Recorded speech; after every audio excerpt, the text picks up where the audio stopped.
All right, welcome everybody. We're in week 6 and year 11 in our first or fall trimester, and we're picking up with Jeremiah chapter 8, verse 18, where we left off last week. I didn't get quite as far as I wanted to then, but I think we'll be all right. We should be able to catch up okay, at least by the end somehow. But just one as a reminder of the purpose of the book, just so we can remember and really see what's kind of going on here. So the purpose of the book of Jeremiah was to show the imminent destruction of Jerusalem and Judah by Babylon because of her sin. But also in the backdrop, we know too that yet in the midst of judgment, God provided hope by revealing Judah's future restoration and the destruction of Judah's enemies. And so that's the theme we'll see throughout, as we look at this. These themes keep popping up, and the purpose keeps popping up here. And so we just keep that in mind. And so keep in mind also that this is still part of the temple sermon that began in chapter 7, where Jeremiah is at the temple gate preaching this. So all of these chapters, 7 through 10, were considered that temple sermon. And also this lament is prophetic, I think, too, to the immediate future, which is on their plate for Judah. So these verses, chapter 8:18 through chapter 9, verse 2, is Jeremiah's expression of grief to God as he laments what he knows is coming in the captivity. And so there is this heartfelt cry where he asks God to listen to the cry of the people who had been deported to a faraway land, and he's speaking as if it's already happened. And so we see that. And this serves to instruct the people of their impending doom once again, and giving a reason for it. He always gives the reason why this is looming over their head. It is because of their idolatry. And so those who will be captured by the Babylonians are pictured here as wondering how their city could have fallen since God's temple was there. Remember, that was one of the issues of these false prophets running around saying, peace, peace. There's no judgments coming because, after all, God's temple's here. He's not going to judge the city because of that. And so that was one of their arguments. And they also heard the answer to that very clearly, that God's not going to, spare judgment because of that issue. And so they end up actually questioning God in their anguish here. So, but just a kind of show, I'll just throw the outline up there so you can kind of see where we're at. We're at point B there, the lament over Jerusalem. And we actually have that in our notes too. So this is just for the benefit of whoever might be watching on camera. And so looking at verse 18, we read, "My sorrow is beyond healing, my heart is faint within me. Behold, listen, the cry of the daughter of my people from a distant land. Is the Lord not in Zion? Is her king not within her?" And so we see this cry from the exiles in the form of a question. I suppose it would be representative of the cry that they would have when they're actually in captivity. And so we see this two-part of this verse here where there's a question asked as to, is the Lord not in Zion? Is her king not within her? Then God responds, why have they provoked me in their carved images with their foreign idols? And so you can see the answer there. And so we can clearly see that in God's statement there in the form of a question. Verse 20 says, harvest is past, summer is over, and we are not saved. And so we note here this devastation that is coming is really compared to the hopelessness of an unfruitful harvest. You visualize, you work through a harvest to get a harvest up, and at the end of it, there's really nothing to harvest. And so you're ended up in a hopeless state where you've got to go through a winter without anything. And so this is kind of a picture of the desperation that would be of the situation there. And so he says in verse 21, I am broken over the brokenness of the daughter of my people. And I just made the point last week, this daughter of my people is a another way of saying the children of the judgment of this generation. Okay, that's really pointing to the judgment here. And that this is the generation that's actually suffering the judgment that was declared. And so moving on, it says, I mourn, dismay has taken hold of me. And so we can see that Jeremiah identifies with the people's suffering. And then he says, is there no balm in Gilead? Is there no physician there? Why has not the health of the daughter of my people been restored? And so this expresses the reality that there is going to be no comforting remedy for what's going to happen to them. And there's no healing balm, as compared to that which is found in abundance in Gilead. And remember, if anybody remembers, that is the resin from the storax tree. And it was used for medicinal purposes. It would actually serve as an antibiotic and also soothing ointment as well. It would probably have some pain relieving factors too. And so you kind of see that picture there, that there is no comforting remedy for them. And so as we move on into chapter 9, so I'll just give a brief summary of chapter 9. This is a chapter of lamentation over the destruction of Judah, and it's due to her wickedness, deceit, and lack of knowledge of God. Jeremiah expresses this profound grief and lamenting the coming destruction and the moral decline of the people. And we find that he warns against the false security, and he calls for weeping and mourning for the upcoming judgment. And then he concludes by stating that true wisdom is not found in human strength or wealth, but only in knowing God. And so the people are warned against the pursuit of wisdom or might, if you will, in their own strength. And because of their reliance is really misplaced. And so the people were relying basically on everything but on God himself, except God himself. And so that is really the very heart of the problem.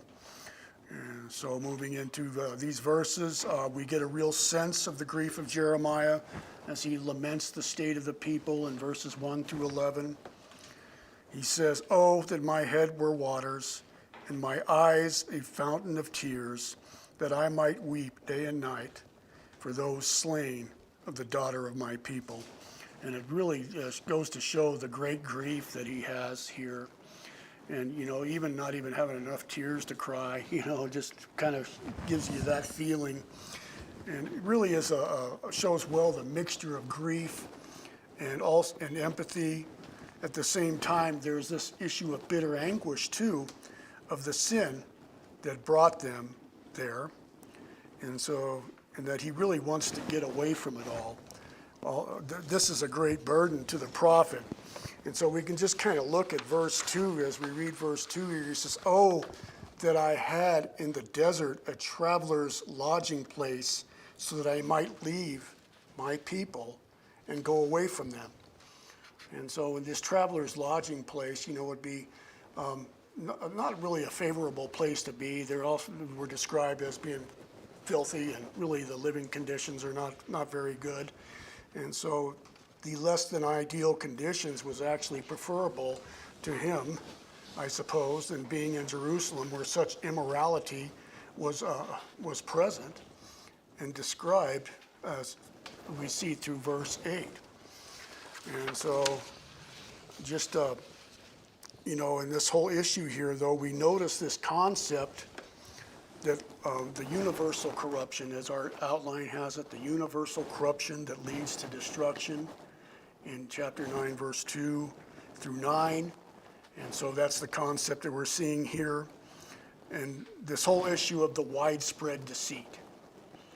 And so this very fabric of society had unraveled to the point that no one would speak the truth. When I think about that as it relates to our time, we have been conditioned to go along and get along, in this whole issue here. And we have become afraid to speak out against evil. and we're conditioned to think that it's unkind and unloving to speak out against evil. And I think that perhaps maybe that was going on in their time too. You know, it seems like when the majority of the people are unrighteous, the righteous do suffer as well, and they are stymied perhaps even in their ability to even speak out. And I think we can safely say that we've seen that even in our day when you think about it. And so it's just really something to think about. I think there's a real sense that this is what maybe partially in part what was going on there too. Even if there would be some who would disagree with the immorality and all this that was going on, they would become crippled in their ability to speak out against it, I think. And, you know, ultimately that boils down to the issue of cowardice, you know, and the fact that one fears what men think rather than taking a stand on the side of God and being concerned with what God thinks and standing up against evil and speaking out against it. And so all of this all is for the purpose, really, what was going on is for the purpose of maintaining this false peace that we've been speaking about. You know, you're just going to look past things to kind of keep the peace. You're going to not speak up because you want to keep the peace. But ultimately, we find that there is no peace. There's no peace. And so the people could become afraid to speak out against evil in the name of tolerance. And doesn't that sound familiar, you know? And so we can apply this whole issue here. And so I'm moving on to verse 3. It says, they bend their tongues like their bows. And so that just is basic, colorful way of stating that their tongue becomes a weapon for shooting lies. And so I think that that's really a nice way to state that. There's lies and not the truth prevail in the land. For they proceed from evil to evil. And so they had become they actually completely abandoned moral and societal standards, and they're going from bad to worse. I think one thing that's notable about evil is the fact that it never really stays on one plane. It's always going to make a downward spiral. It's going to go from bad to worse. And I just think that that's really what's saying here. Proceed from evil to evil, to even go into further depths of evil. And so there's no societal or moral standards, and they're going from bad to worse. And they do not know me, declares the Lord. And so the nation as a whole, or in a universal sense, they did not know God. And this is the problem. And it says here, verse 4, let everyone be on guard against his neighbor, and do not trust any brother, because every brother utterly betrays, and every neighbor goes about as a slanderer. Everyone deceives his neighbor and does not speak the truth. And I think one of the things to think about here in this whole issue of speaking truth is a matter of whether it's actively or passively, you know, whether it's with malicious intent to deceive or just in passively failing to tell the truth. Either way, it's still deception. Okay? And so that includes the deliberate lies as well as the lies of omission, because one is afraid to tell the truth. In doing so, it actually serves to feed the deception and gives a sense of approval to those who are engaged in the wickedness. So, for instance, if I decide to be silent on something, you know, I'm actually giving approval to it in a sense because I refuse to speak out against it. And I think that this is really what happens when people become in this toleration mode, you know, in this whole keep the peace mode, and instead of speaking out. And so I've actually come to believe that if one is not actively engaged in speaking out against evil when the opportunity arises, then we would be in a real sense helping to promote the evil. And so we are supposed to be salt and light, are we not, in the church? Are we not supposed to be the one who exposes the darkness and is a preservative of truth as well? And so just really something for us to think about in a applicable way as it relates to the church. So they have taught their tongue to speak lies, showing the unnaturalness of their and basically they're showing the unnaturalness of their wickedness, and that they've trained their tongues contrary to the natural use of it. And really it comes down to the fact that it flows from the evil heart, what comes out of their mouth. And we've spent a lot of time talking about that in the Proverbs, right? And so the issue of controlling the tongue is really, if you can control that thing, you really maybe get a handle on things. But as we know, the tongue is really, it just shows the heart, okay? And so they weary themselves committing wrongdoing. Your dwelling is in the midst of deceit. Through deceit they refuse to know me, declares the Lord. And so this really speaks to this issue of self-deception and the fact that they are willingly deceived and they did not want to know him. As in verse 3, but it's more than that, they refused to know him. And that's what's speaking to the issue of the self-deception, the fact that they refused to know God, and they're going to go their way whether anybody likes it or not. And so, therefore, this is what the Lord of armies says, behold, I will refine them and put them to the test. And so we can notice this language of an assayer that refines in the crucible of judgment, if you will, this whole issue of testing metals and melting it down. But when you think about this, it is an intent. What's the intent here? The intent is to purify, am I right?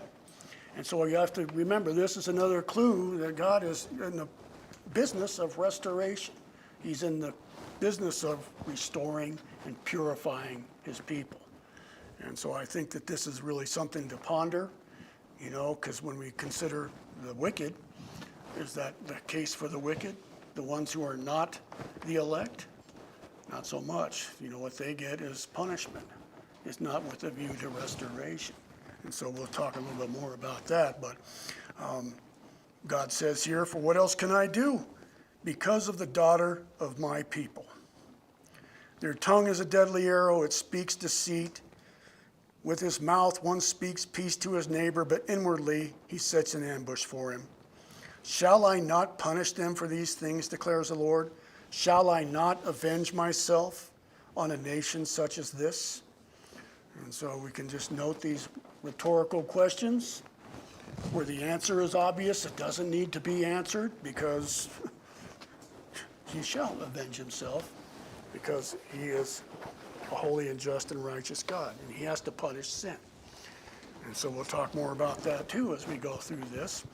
But we saw this universal corruption here on a universal scale, but also this issue that in the next verses of 10 through 16 of chapter 9, we find the issue of rebellion on the national level that leads to destruction. And that is the concept that our outline has here too, which I think is kind of pretty fitting. And so it says, I will take up a weeping and wailing for the mountains and for the pastures of the wilderness, a song of mourning, because they are laid waste, so that no one passes through. And the sound of the livestock is not heard. Both the birds of the sky and the animals have fled. They are gone. I will make Jerusalem a heap of ruins, a haunt of jackals, and I will make the cities of Judah a desolation without inhabitant. And so we see that judgment factor stated there. And moving on to verse 12. Who is the wise person who may understand this? Who is he to whom the mouth of the Lord has spoken, that he may declare it? Why is the land destroyed, laid waste like the desert, so that no one passes through? The Lord said, because they have abandoned my law, which I put before them, and have not obeyed my voice, nor walked according to it, but have followed the stubbornness of their heart and the Baals, as their fathers taught them. Therefore, this is what the Lord of armies, the God of Israel, says, behold, I will feed this people wormwood, and will give them poisoned water to drink. I will scatter them among the nations, whom neither they nor their fathers have known, and I will send the sword after them until I have put an end to them. And so we find that Jeremiah here was really true to his title, he's been coined the weeping prophet, as he mourns for Judah. And in this coming invasion and deportation that would leave the land actually desolate and untraveled. The city and temple would become a heap of ruins that would be only inhabited by jackals or whatever other wild animals might be around. And so he asked the wise men of Judah to explain why the land was ruined and laid waste.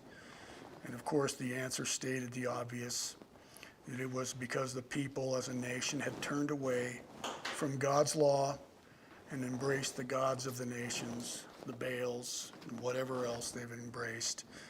And this is why God would scatter them among the nations and why many would be killed by the sword. And so in moving on to verses 17 through 22, we find this dirge over Jerusalem. You could call it the call to mourning, if you like to call it that. It really is written as like a funeral dirge. And we find it also in verses 17 through 24. There are three separate pronouncements from the Lord, each one beginning with a similar phrase. This is what the Lord says. And in one case, this is what the Lord of armies says. We can see that. But they're similar in an introduction here. And so in verses 17 through 21, God called for the wailing women, the professional mourners, to lament over Jerusalem. And so these mourning women were to teach the young daughters another lament. And so this would be a funeral dirge, was over this whole death issue.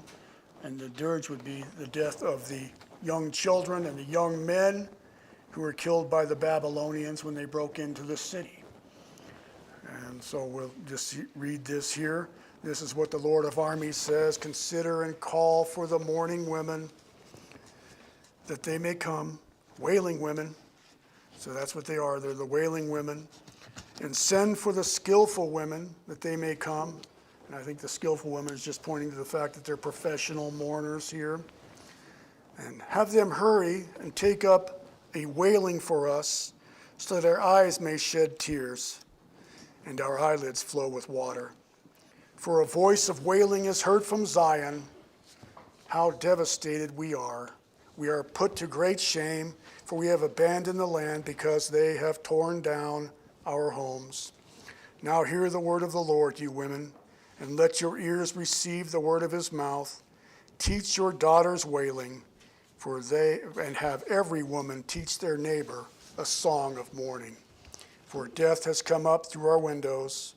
It has entered our palaces to eliminate the children from the streets, the young men from the public squares. And so this is all pointing to the siege that's coming and the death of the children and young men who were killed by the Babylonians, who broke through the city walls and entered into the city. And so this is really prophetic of near future for them at this time. And this is all part of that sermon that really pricks their heart and offends them, and they end up showing that they're not favorable to the message at all. And so in the second pronouncement of verse 22, we find that God pictured the severity of the massacre by Babylon as corpses falling like dung and littering the ground like cut grain left behind by the reaper in a field, and there is no one to gather and clean up the scene. And so this is really a picture of, as a picture of a harvest, but it's a gruesome harvest of the dead here. And so you kind of see that there's no one to clean up the mess afterward, because they're either hauled off or dead. And so the bodies are left out in the open. And so speak, verse 22 says, speak, this is what the Lord says. This is the second pronouncement.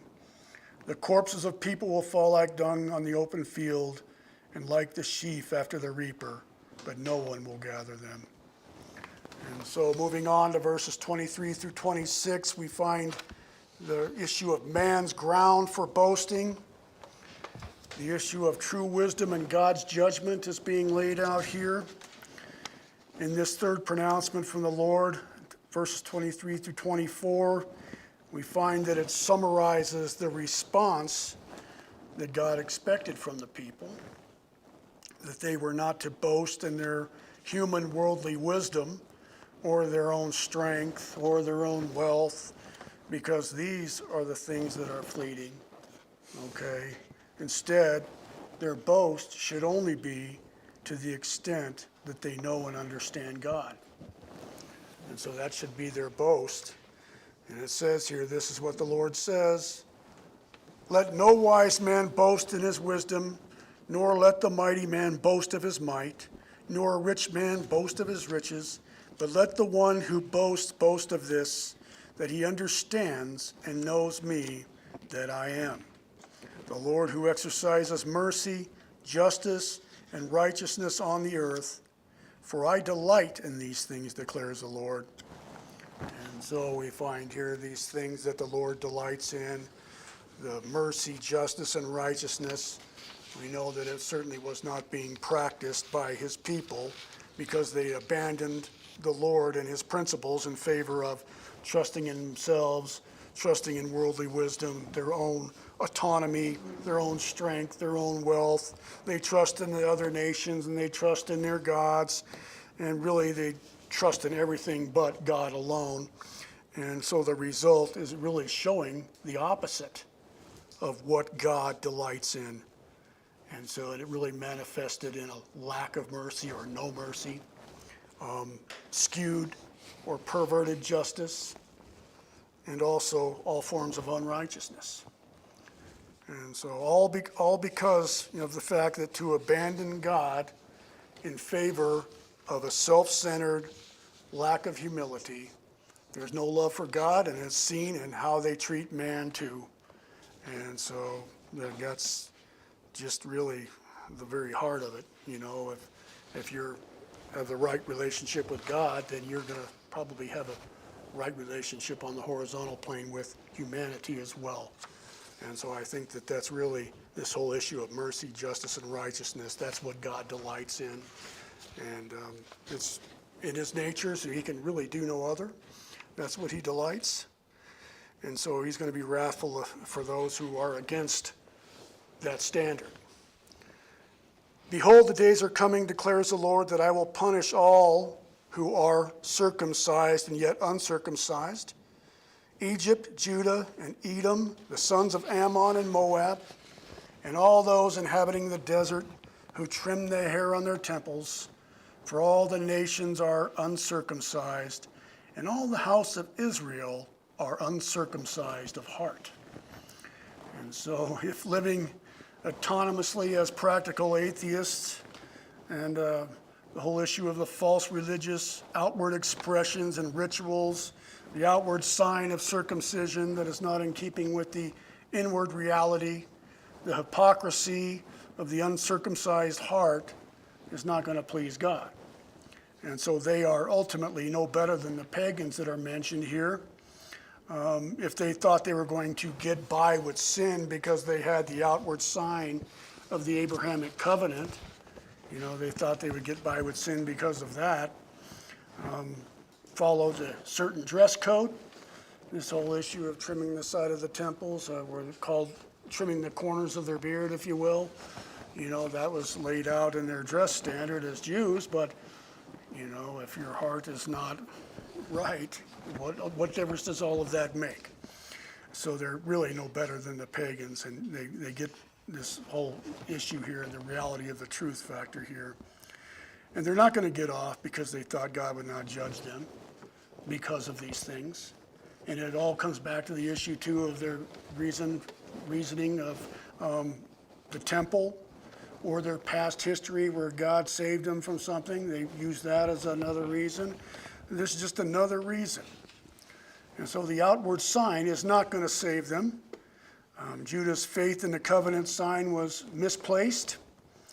And we've seen that even in the time of Christ, too, with the Pharisees and all those who put on the outward show, but really their hearts were, they were described as the whitewashed tombs. That gives you a picture of the of the inside of them, that their heart was full of dead man's bones and all wickedness. And so their actions prove that they were uncircumcised of heart as a nation as a whole. And so, but you have to remember too here, we see this issue of these nations mentioned here, that when God judges, he's going to begin with the household of faith. You know, when it comes to salvation, to the Jew first and also to the Greek, but when it comes to judgment, to the Jew first and also to the Greek as well. It always starts with the household of faith, and those who bear his name. And that comes to the Christian as well, too, by the way, as far as application goes. But, you know, this whole issue here is a matter of vindication, though. God has to vindicate his name. You know, God will vindicate his name for his name's sake. You know, he has to judge the sin of the people. As far as the remnant of God's elect, though, we remember that it's always with the view toward restoration. And so there's that.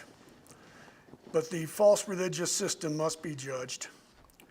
And so taking us now into chapter 10, in verses 1 through 16, we find, by way of summary of the chapter here, we find that it warns the people of Israel against adopting the practices of other nations.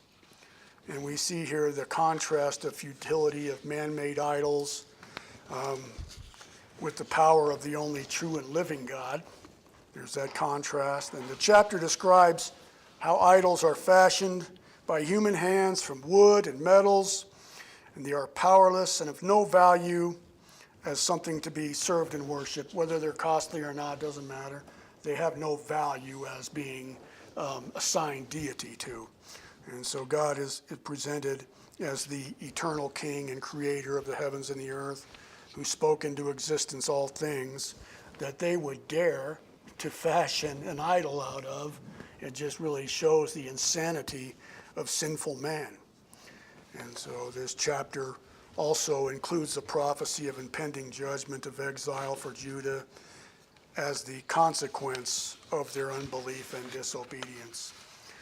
And so we have this whole issue of the folly of idolatry. And I just threw up a little slide here for you. It kind of gives us kind of some bullet points here. The foolishness of idolatry, and the fact that they are man-made and powerless. And then we see this concept of them being like a scarecrow in the cucumber field. You know, it really has no power to really do anything other than sit there and look bad, you know. And then there's the whole issue of the idols being whatever costly, they're still worthless as deity.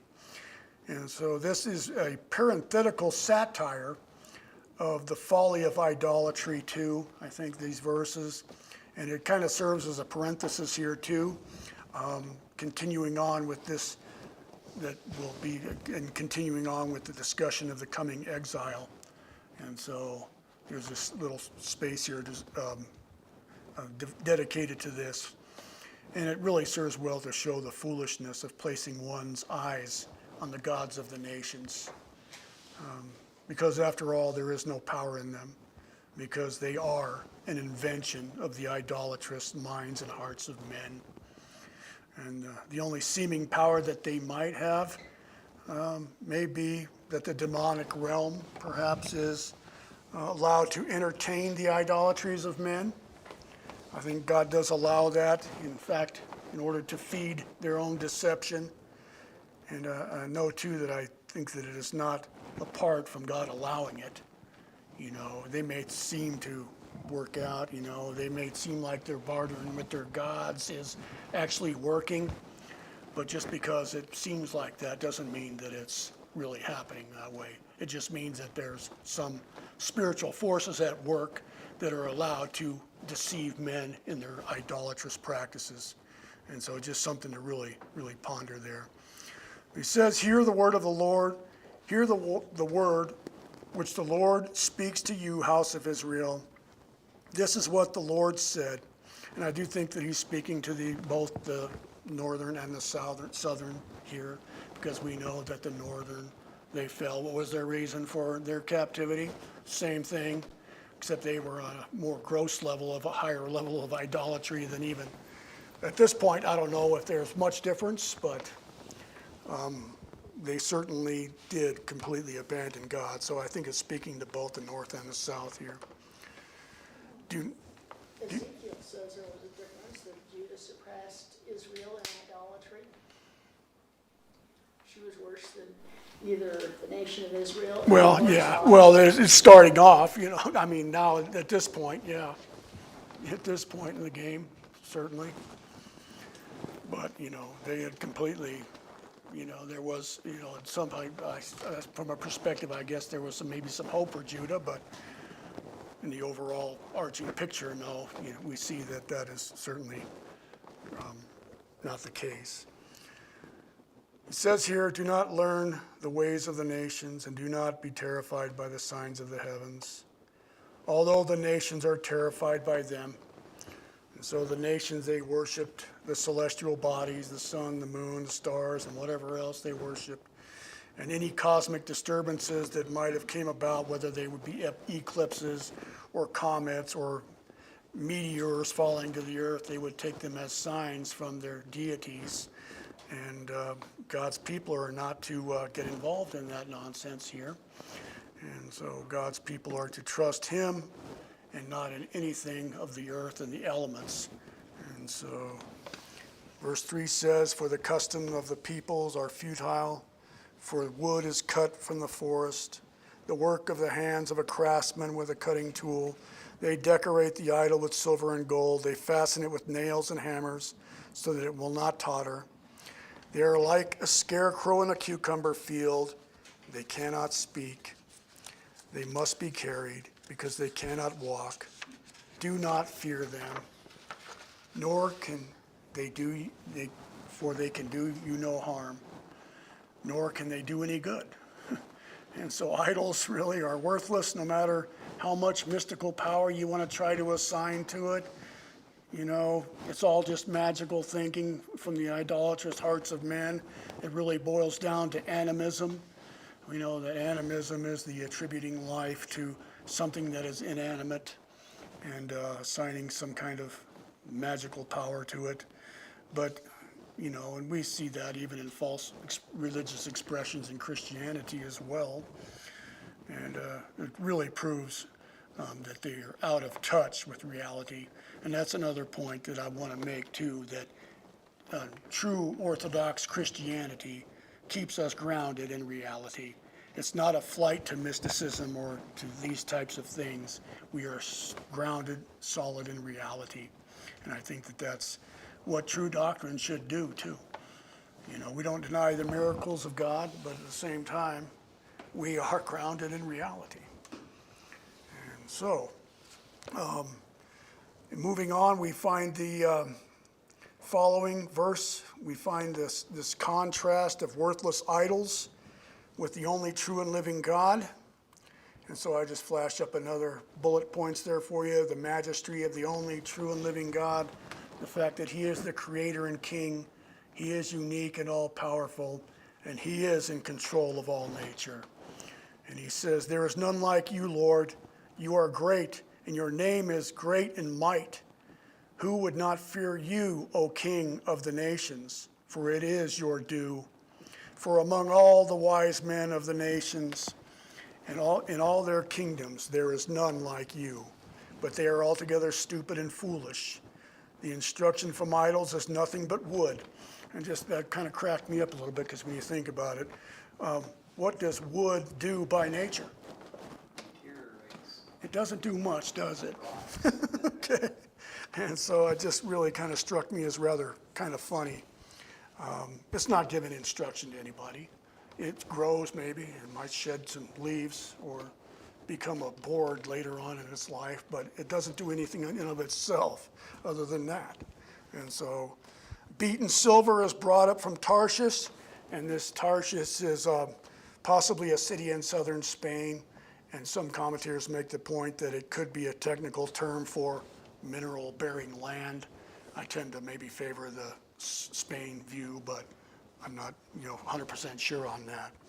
And then we have, and gold from Uphaz, which is either a location that is now unknown, or it is a textual variant for Ophir, which is a land in Arabia known for its gold. And so it could be either one of those, but there's no real certainty on it as far as that goes. The work of a craftsman and of the hands of a goldsmith, their clothing is of violet and purple. They are all the work of skilled people, but the Lord is the true God. He is the living God and the everlasting King. The earth quakes at his wrath, and the nations cannot endure his indignation. And so verses 11 through 16 actually contrast the true and living God with the dead idols too. But we have to talk about verse 11 here for a second. We'll read it first. This is what you shall say to them. The gods that did not make the heavens and the earth will perish from the earth and from under these heavens. And so I just need to make a point here that's important, that verse 11 is the only verse in the book of Jeremiah that is written in Aramaic rather than Hebrew. And why do you suppose that is? I think the reason being that the Aramaic is or was the actual language of the day as far as the trade language goes. And the message would be directed to the pagan nations surrounding Judah.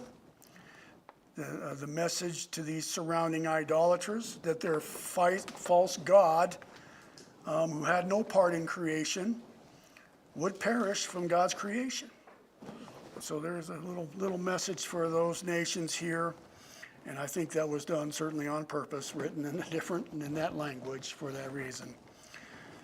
So it is he who made the earth by his power, who established the world by his wisdom, and by his understanding he stretched out the heavens.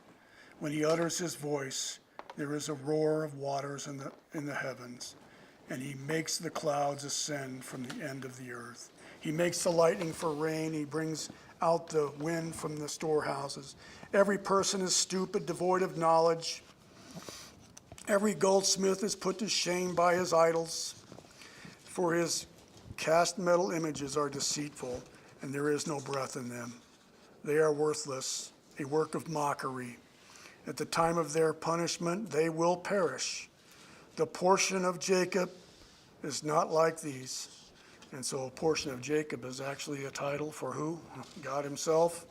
You've got a capital P there. It should say in your Bibles, I have a capital P. God is their portion, by the way. He is the all-sufficient source for his people, and he will not fail them as the idols do. And so I think that's really an interesting title there. For he is the maker of everything, and Israel is the tribe of his inheritance. In other words, they are his possession. That's another way to say that. The Lord of armies is his name. Then we have the coming exile in verses 17 to 25. So after discussing the superiority of God to the false gods, Jeremiah once again picks up back in his temple sermon topic of the coming destruction and exile. And this subject that was interrupted in verse 22 of chapter 9. And so now this issue of the exile is resumed.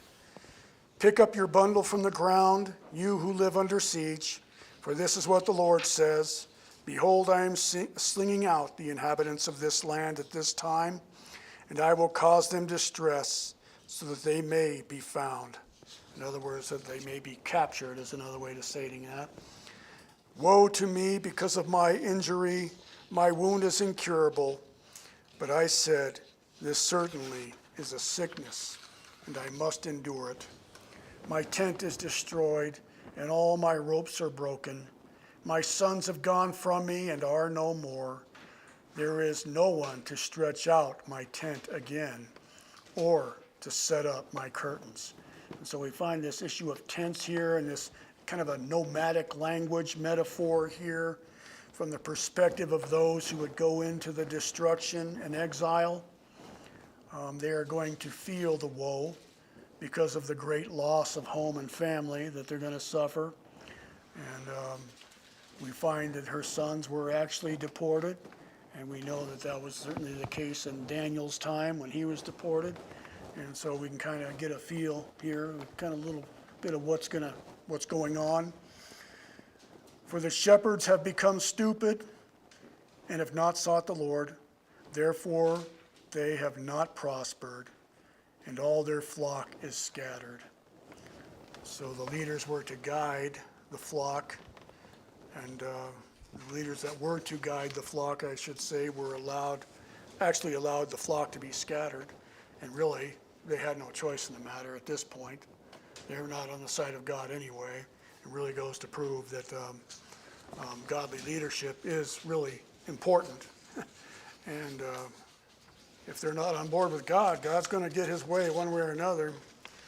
And that's why there needs to be a humility, as far as I'm concerned, when it comes to God's people or leadership, and being humble and have a servant's mentality rather than a self-exalting mentality, as so many leaders do.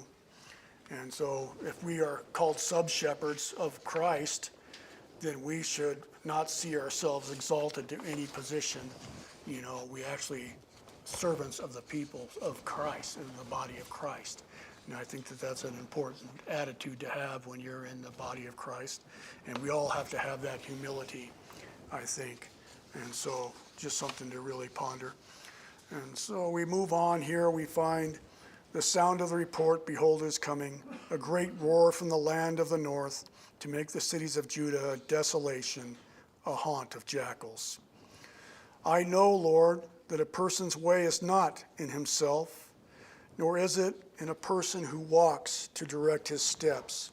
Correct me, Lord, but with justice, not in your anger, or you will bring me to nothing. Pour out your wrath on the nations that do not know you, and on the families who do not call upon your name. For they have devoured Jacob, they have devoured him and consumed him, and have laid waste his settlement.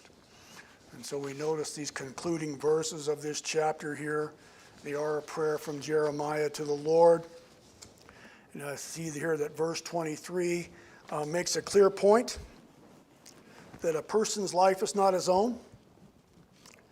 Man can never direct his life to achieve blessing apart from God, whether he thinks so or not. You know, everything comes from God's hand, whether you're a believer or not, whether you think you work for it or not. Everything comes from him, and God is sovereign over his creation, and no one can decide the course of his life as if he's the captain of his own ship or his own destiny, because God is in control. You don't think you're limited? You know, God limits. You know, he sets boundaries, you know, as far as your expressions go or whatever you try to accomplish in this world. It's just the way it is. And so this prayer, Jeremiah is associating himself with the people. He understood that the nation must be punished, but he actually prays for some mercy and moderation here in the hope of restoration. We see this word justice here where he says, see the words, correct me, Lord, with justice. You know, from our way of thinking, we're thinking, oh, I don't want justice, I want just mercy.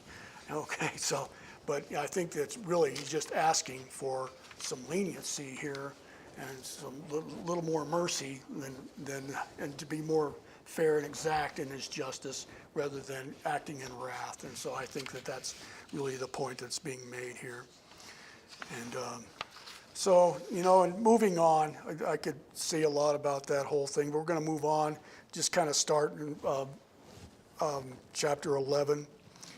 Yes? I wonder if it would be a good time to break from there for time's sake. The Christian time to set up for this class. Okay.